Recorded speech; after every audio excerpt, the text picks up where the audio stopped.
At exactly 11:47 p.m., the lights in apartment 309 went out. Not slowly. Not flickering. They died instantly, as if someone had flipped a switch and erased the room from existence. 2 minutes later, at 11:49 p.m., a single gunshot shattered the silence of the building. No one screamed. No one ran. And no one called the police right away. By the time officers arrived at 12:06 a.m., Daniel Hayes was already dead. He was found sitting in his leather armchair, a gunshot wound to the chest. The weapon lay on the floor a few feet away. The apartment door was locked from the inside. The windows were sealed. There were no signs of forced entry. At first glance, it looked impossible. Detective Mark Holloway stood in the doorway, scanning the room without moving a single step forward. He had learned long ago that the first impression of a crime scene was often the most honest one. And this scene was lying. Daniel Hayes was 42 years old. Successful. Respected.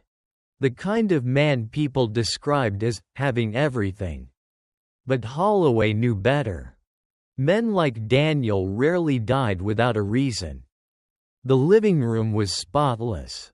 Too spotless. A half-empty glass of whiskey sat on the table. Ice fully melted. A laptop rested on the couch. Screen dark, recently closed. Someone had been here with him.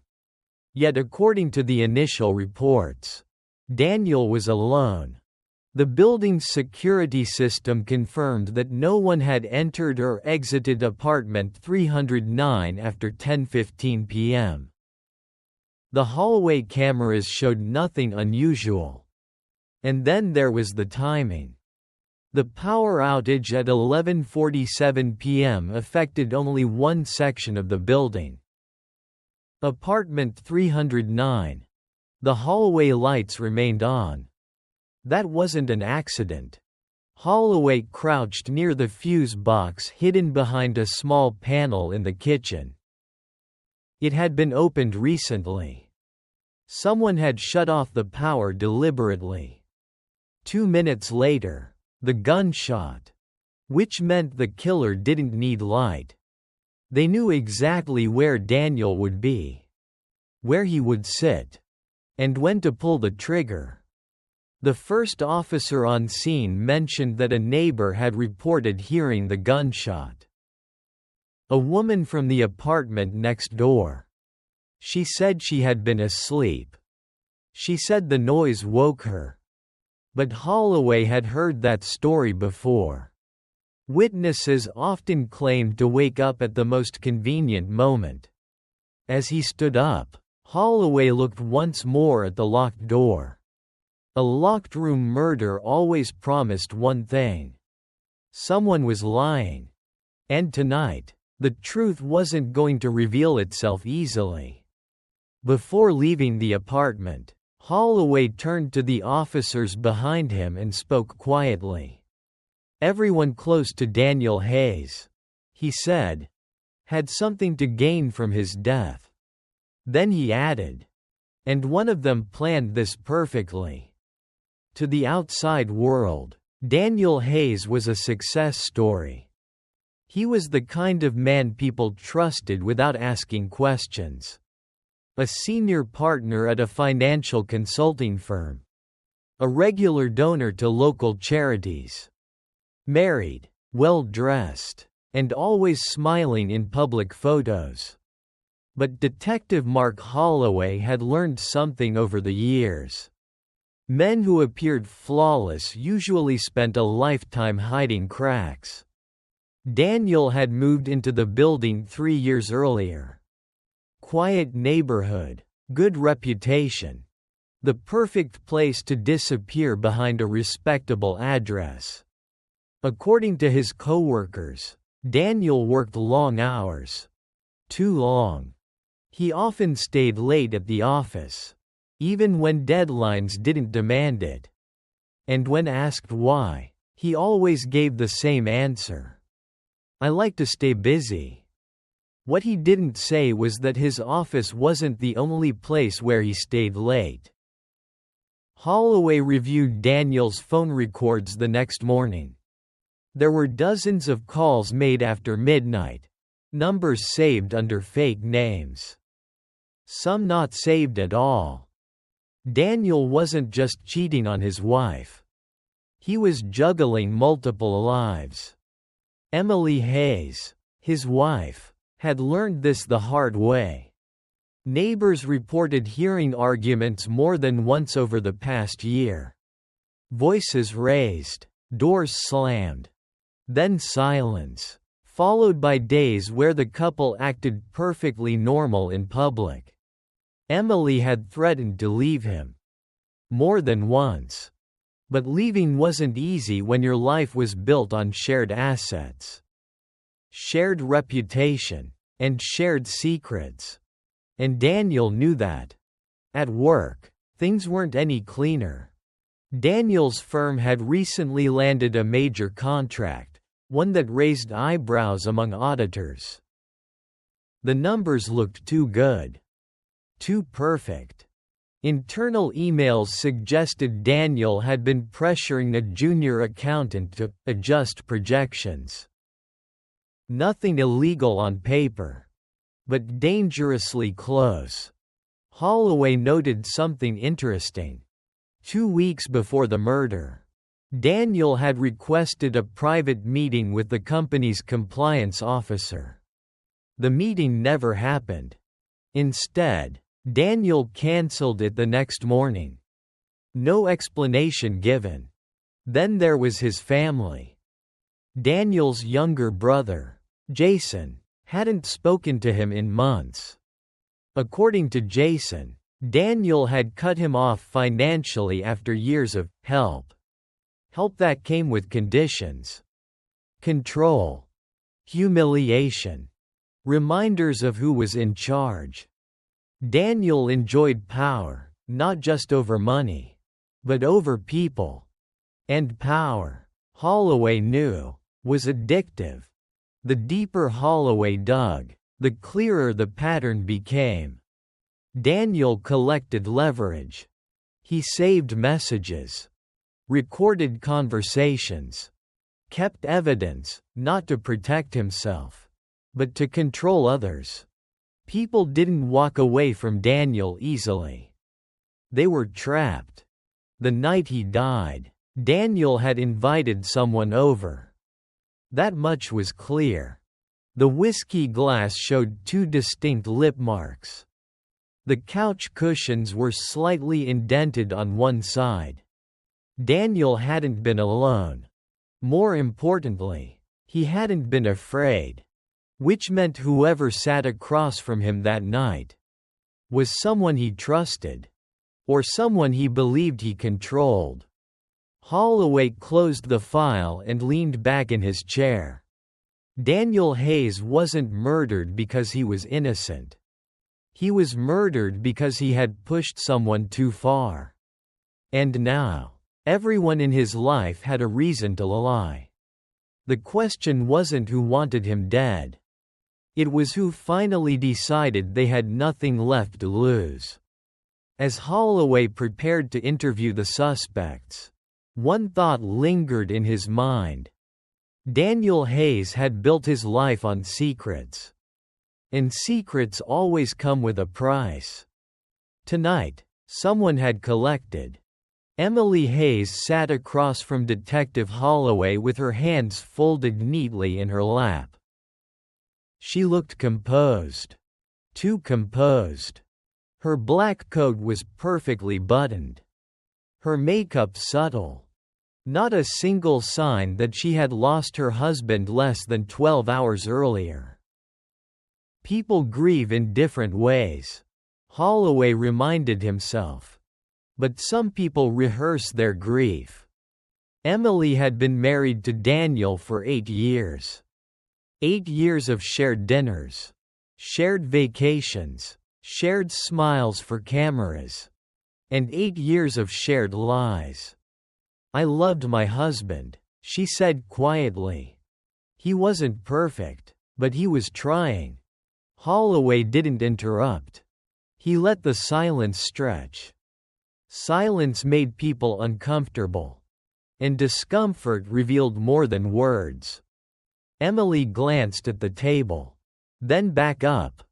We had an argument that night, she admitted. But it wasn't serious. That was the first lie. Neighbors had described shouting. Anger sharp enough to cut through walls. When Holloway asked what the argument was about, Emily hesitated, just long enough to matter. Money, she said. Daniel was under a lot of pressure at work. True. But incomplete. Financial records showed that Emily had recently signed a new life insurance policy on Daniel. A substantial one. Signed less than 3 weeks before his death. When confronted with this, Emily didn't deny it. We were planning for the future, she said. You plan for things you don't expect. Holloway noted her choice of words. Expect. Not fear. Emily claimed she had been home all night. Asleep by 10. She said she didn't hear the gunshot. But her phone told a different story. At 11:42 p.m., Emily had sent a message to an unsaved number. The message was deleted, but not erased completely. Only 2 words were recovered. It's time. Emily's fingers tightened when Holloway mentioned it. That could mean anything, she said quickly. I don't even remember sending it. Memory failed people when truth became inconvenient. Then there was the gun. The murder weapon was registered to Daniel. But the paperwork showed Emily had gone with him to the shooting range on several occasions. She knew how to use it. She knew how to aim. More importantly, she knew where it was kept. When Holloway asked if she had ever considered leaving Daniel, Emily looked away. I thought about it, she admitted. But leaving isn't as simple as people think. She was right. Leaving meant losing status, losing security, losing control of the narrative. Daniel had always controlled the story. And Emily had grown tired of playing the role of the perfect wife. Still, something didn't fit.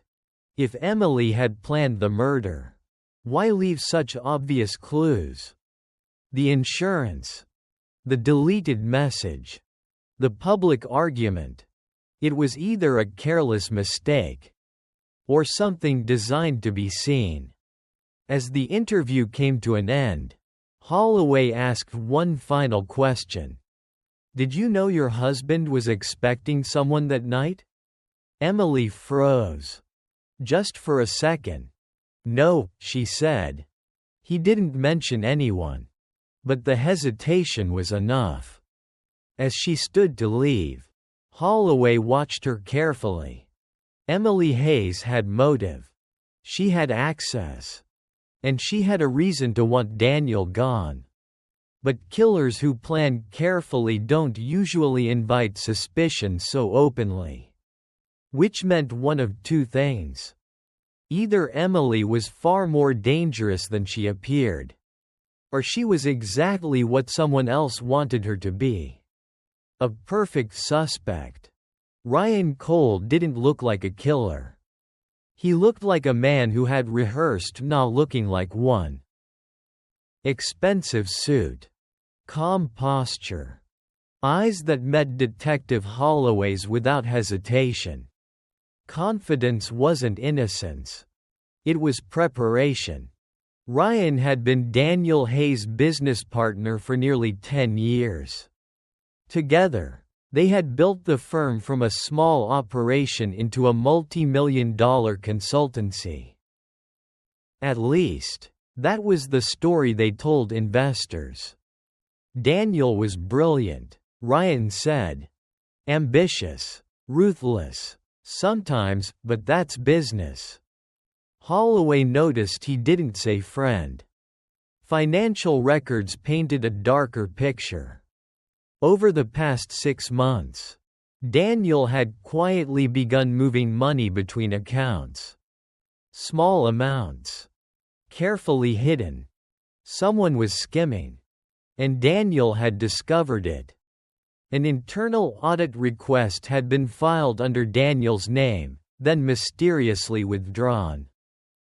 When Holloway asked Ryan about it, his jaw tightened.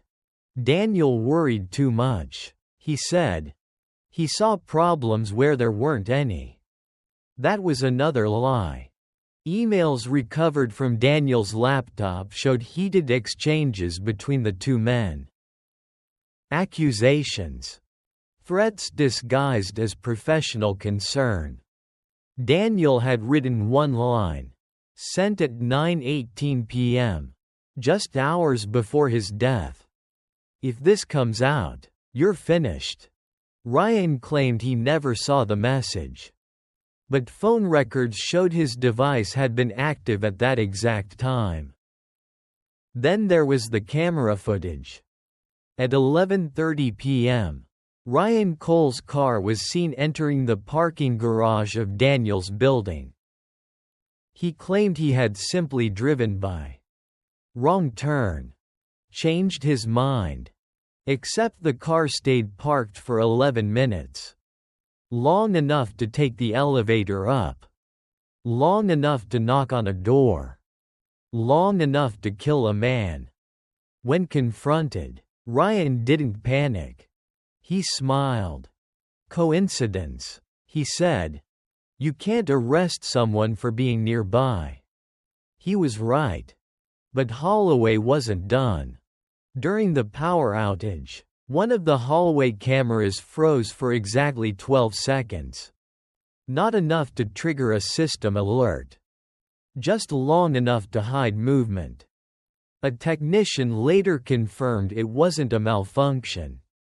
Someone had manually interfered. Ryan had once studied electrical engineering before switching careers. A detail buried deep in his employment records. When Holloway mentioned this, Ryan leaned back in his chair. You're reaching, he said calmly.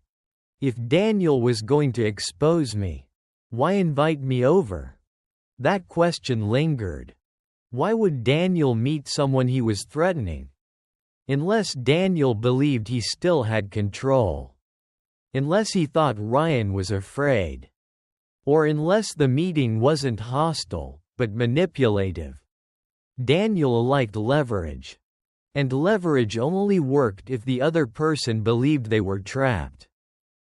As the interview continued, Ryan's composure cracked, just slightly. Not fear. Anger. He enjoyed it, Ryan said suddenly.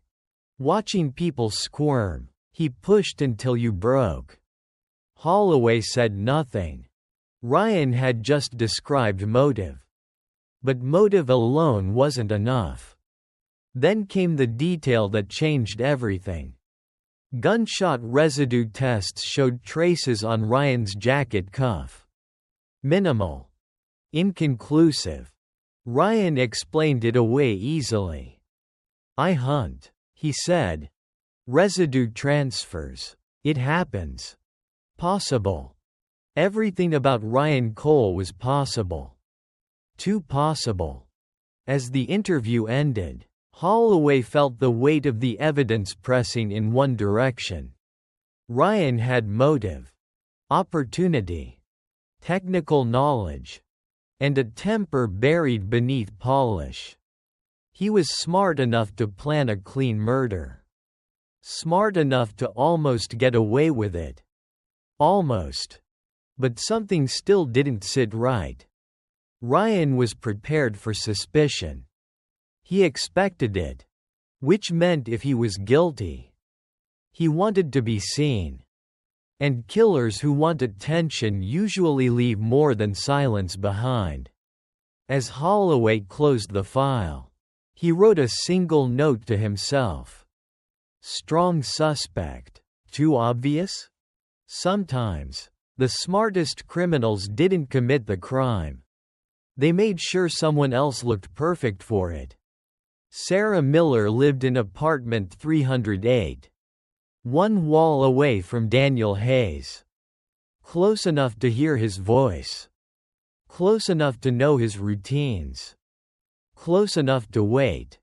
When Detective Holloway knocked on her door, Sarah opened it immediately, as if she had been standing there already. She was in her early 30s. Quiet, polite. The kind of person people barely noticed in elevators. Which, Holloway knew, made her dangerous. I heard a loud noise, Sarah said. A bang. I thought something fell. That was how she described a gunshot. Too vague. Too careful.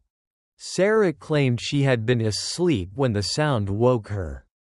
She said she checked the time, 11:50 p.m., then called the police.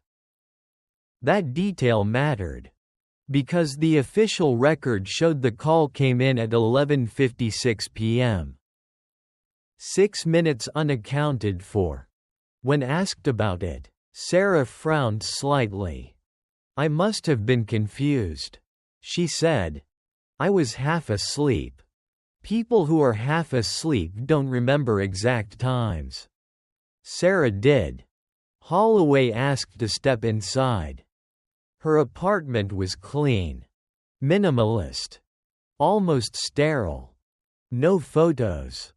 No personal items in sight. Except for one thing. A small notebook on the kitchen counter. Filled with dates. Times. And short notes. Most of them matched Daniel Hayes' schedule. When he left for work. When he returned. When the lights in his apartment turned off. Sarah said she liked being organized. But organization didn't explain obsession. Then there was her job history. Sarah worked remotely as a freelance technical consultant. Before that, she had been employed by an electrical maintenance company. 3 years ago, she knew how buildings were wired. She knew where the fuse boxes were. And she knew how to shut off power without triggering alarms. That was no longer coincidence. Holloway noticed a faint scratch on Sarah's left hand. Fresh. Poorly covered with makeup. She said it came from her cat. There was no cat. No litter box. No food bowls. No fur. Another small lie. Then came the revelation she hadn't volunteered. Sarah had met Daniel before. Not casually. They had been involved. Briefly. Secretly. Daniel ended it the way he ended most things, abruptly. He threatened to expose her to her employer. To ruin her career if she spoke. Sarah denied being angry. I understood, she said softly. Some relationships aren't meant to last. Her voice didn't change. But her pulse did. Holloway noticed it in her neck. Fast. Controlled.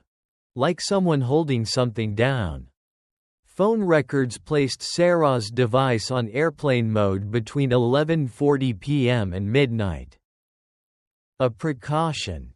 Not something a frightened neighbor would think to do. Then there was the fuse box. Only one fingerprint had been recovered from its surface. Sarah's. She claimed she had touched it weeks earlier during a power fluctuation. Possible. Again, everything about Sarah was possible. But possible didn't mean probable. As Holloway prepared to leave, he asked one final question. Why didn't you try to help him? Sarah looked genuinely confused. Help who? She asked. The man who was dying next door. A pause. Barely noticeable. Then she smiled, just slightly. I didn't know he needed help, she said. That was when Holloway felt it. Not suspicion. Certainty. Sarah Miller wasn't loud. She wasn't emotional. She wasn't careless. She was patient. And patience was the most dangerous trait of all. Because crimes of passion were messy. But crimes of patience were planned in the dark. Jason Hayes didn't look like someone grieving. He looked like someone who had lost, and expected it.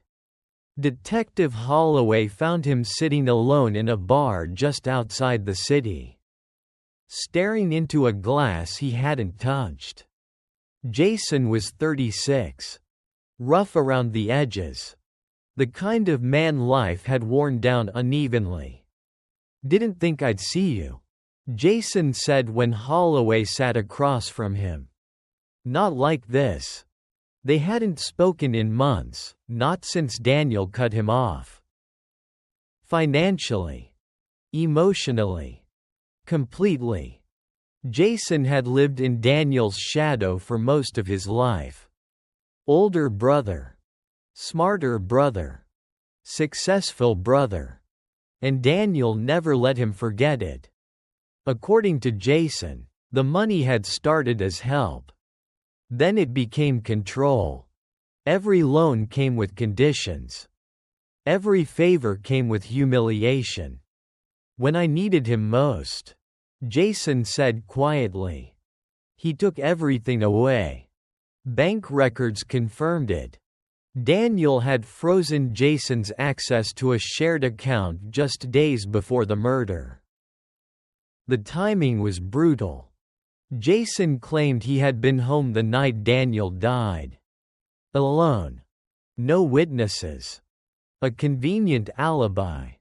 More troubling was the spare key. Jason admitted he still had one. I forgot to give it back, he said. Or maybe I didn't want to.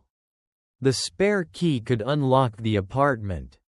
And once inside, locking the door behind you was easy. Holloway asked if Jason had visited Daniel that night. Jason didn't answer immediately. Then he nodded. I went there, he said. We argued. Another argument. Another motive. Jason said he left before midnight. But building security showed the spare key had been used at 11:38 p.m. Jason had been inside the apartment less than 10 minutes before the power went out. When Holloway asked why he hadn't mentioned this earlier, Jason slammed his glass down. Because it makes me look guilty, he snapped. And I'm tired of looking guilty for his mistakes. Then came the detail that tipped the scales. Gunshot residue was found on Jason's jacket. More than on Ryan's. Enough to raise eyebrows. Jason had no clean explanation. I don't know how it got there, he said. I didn't shoot him. But people who told the truth usually had something more than denial. The most damaging piece came last.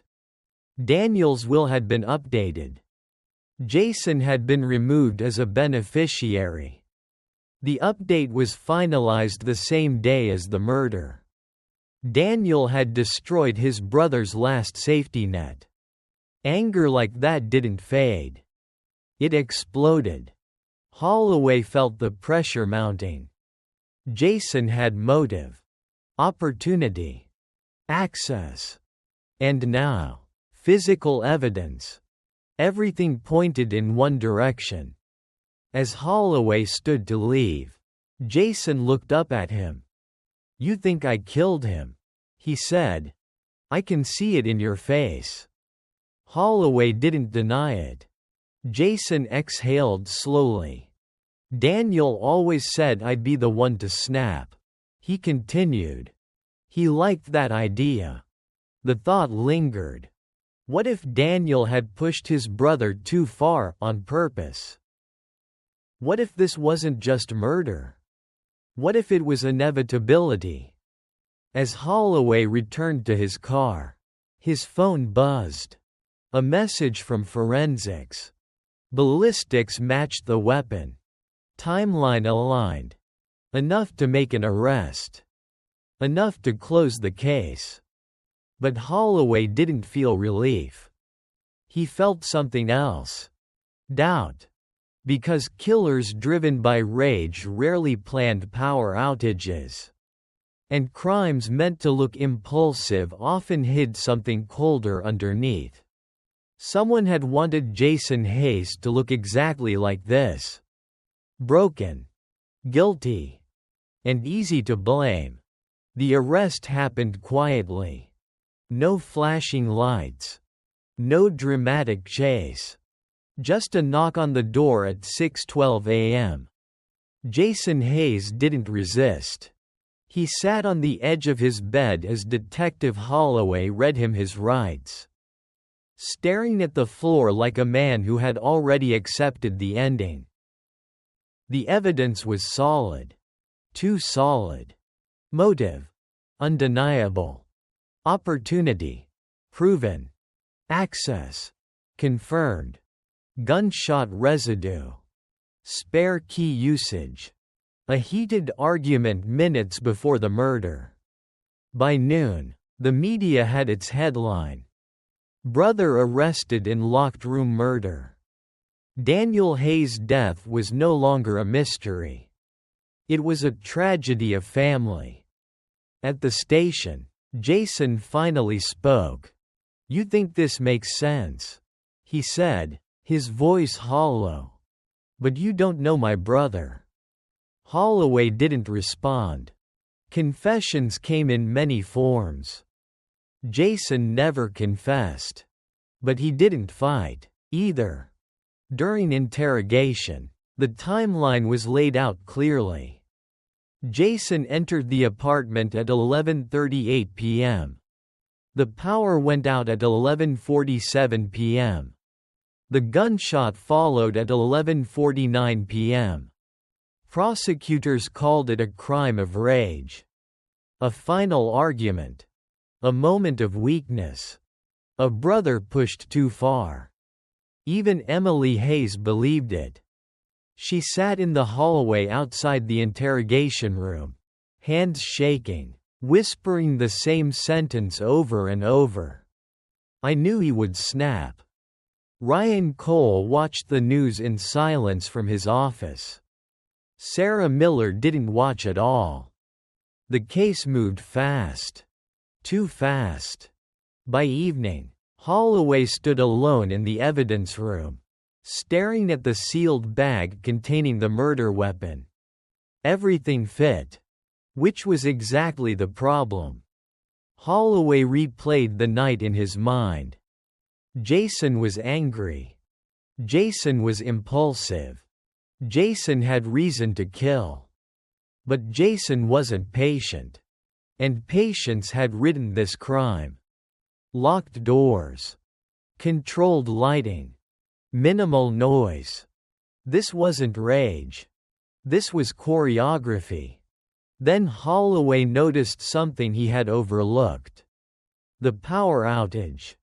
Jason had entered the apartment before the lights went out. Which meant he would have been inside when the power was cut.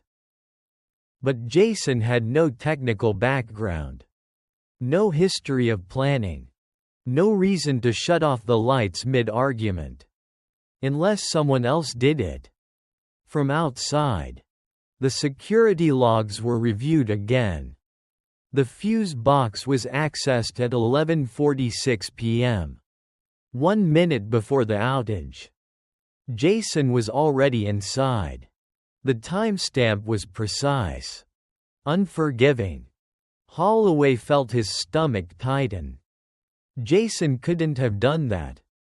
Unless he had help. Or unless someone wanted it to look like he had. He pulled up the fingerprint report again. Only one clear print on the fuse box. Sarah Miller's. The arrest warrant had already been signed. The press conference scheduled. The case, officially, was over. Unofficially, Holloway felt the truth slipping through his fingers. He visited Jason one last time that night. "You didn't do this," Holloway said quietly. Jason looked up, eyes red. "I wanted to hurt him," he admitted.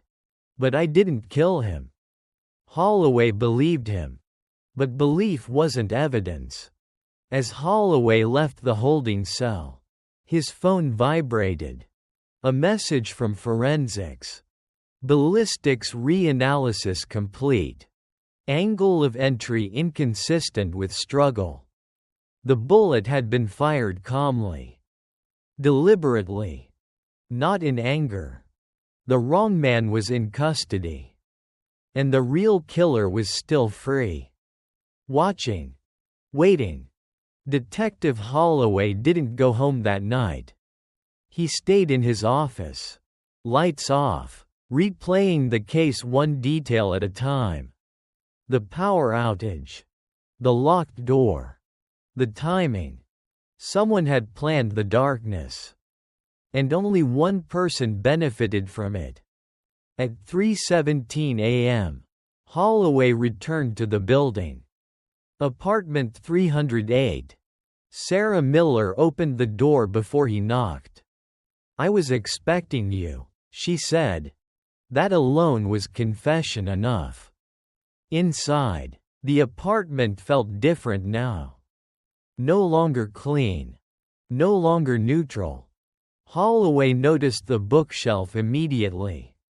One book stood out, pulled slightly forward. Behind it was a hidden compartment. Inside, a small handgun. Cleaned. Too clean. Ballistics matched within minutes. Sarah didn't deny it. There was no struggle, Holloway said. "You cut the power. You knew where he'd be sitting." She smiled. A real smile this time. "He always sat there," she replied. "In the dark or the light." Holloway laid the timeline out carefully. Sarah disabled the fuse box at 11:46 p.m. She waited. She listened. When Jason entered and left, she stayed silent. When the apartment went dark, Daniel thought it was a malfunction. He trusted the building. He trusted her. Because once, he had trusted her with more than that. "You threatened to destroy me," Sarah said softly. "He said no one would believe me." Daniel had recorded everyone. Except her. She had learned from him. She used his methods. His patience. His cruelty. The locked door wasn't a trick. It was a habit. Daniel always locked it when he felt exposed. Sarah shot him once. No hesitation. No rage. Just resolution. Then she waited. And when the police arrived, she became what she had always been. The witness. The arrest of Jason had been the final test. She waited to see if the truth would survive convenience. It almost didn't. As officers led Sarah away, she turned to Holloway. "People don't want the truth," she said. "They want it to end." She was right. Jason Hayes was released at dawn. No charges. No apology. Just silence. Emily Hayes moved out of the city within a week. Ryan Cole resigned quietly, his firm dissolving soon after. No headlines. No justice speeches. Just consequences. Holloway returned to apartment 309 one last time. The chair was gone. The walls repainted. The darkness remained. Some crimes weren't solved because detectives were brilliant. They were solved because killers made one mistake. They believed patience made them invisible. As Holloway closed the case file, he wrote the final line. The killer was never hiding. She was waiting. Some buildings remember what happened inside them. And some doors should never be locked.